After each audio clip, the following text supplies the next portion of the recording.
What is going on, guys? Welcome back to the channel. It's Professor Anime. Welcome back to another video. In today's video, guys, I am here to bring you all my review of Kabaneri of the Iron Fortress, episode 7.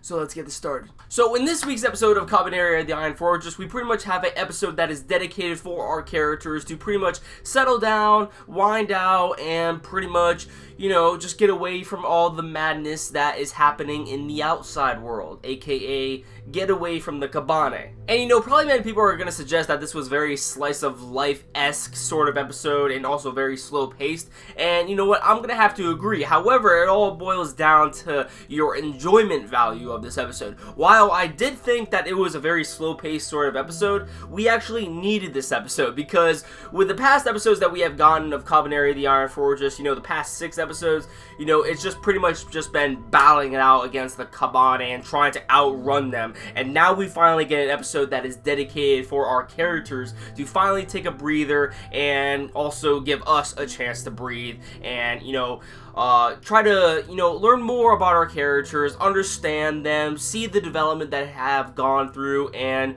just learn more about them in general. So I really enjoyed that about this episode because this episode was showing that our characters are still in fact human and they are trying their very best in order to keep their sanity. Because the moment that they end up forgetting that they are human, they're eventually going to fall into depression, and this will end up being their downfall because the moment that they end up forgetting about, all hope and meaning in their life to continue on living, they're eventually going to kill over and die by the Kabaneri. So it's best to actually remember that you are still human and still, keep your original customs and traditions, all those human qualities that made you human, continue linger on to them, and that is what I really enjoyed about this episode because we see that they are celebrating a holiday that they used to celebrate, and also, Ikuma ended up playing a large role into this episode as well. He tells Mume that, you cannot forget that you are still human, because the more you focus on the fact that you are half Kabaneri, the more monster-like you're going to end up thinking, and,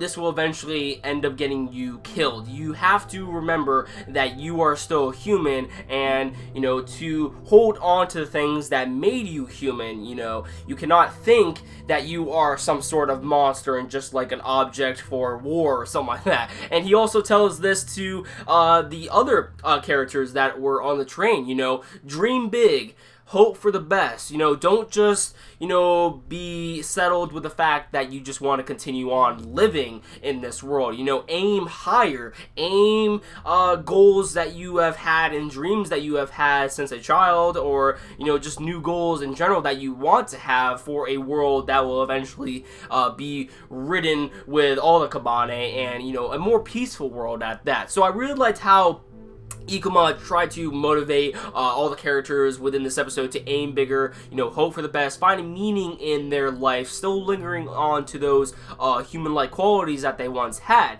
I really like that about this episode and of Ikuma too, because while he might be a dumb character, he at least, has the qualities of a leader. And of course, by the end of this episode, we see that this little tribe of people ends up coming into the city in which our characters are residing at, and they are called the Hunters. Now, what the Hunters do is that they are pretty much, a group of people that go out into the world and pretty much eradicate Kabaneri that have overtaken territories. And once they do that, they can pretty much populate these territories for new cities or, just cultivate new food in general, so that way people can end up continuing on living and have more food so that they don't end up running out of food shortages. So I really thought that was a pretty interesting concept, knowing that there is in fact, some type of group that is pretty much giving and transporting these food into other cities. So that is pretty cool.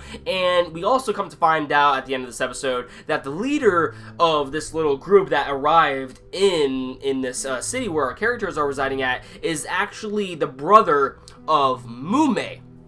Very interesting indeed. Now, we heard little tidbits here and there in various episodes of Kabaneri the Iron Fortress, but we never actually got to see him until now, and he has a very mysterious, sort of ominous vibe to him, and I don't know if I can trust this guy yet. You know, it doesn't seem like Ikuma is trusting him at all at this point. He's still very curious as to who this person could possibly be, and from what we know is that it seems that these two, Mume and this, her brother, you know, they don't really seem to have the best relationship, at least far as what we know of. I mean, Mume ends up coming right up to him and pretty much starts conversing with him, but I don't know. Something tells me that they don't really have the best relationship, and I'm, you know, very interested to learn more about him as a person and to see the relationship behind Mume and himself. So, yeah, that pretty much sums up this episode. It's a pretty simple episode, but we still,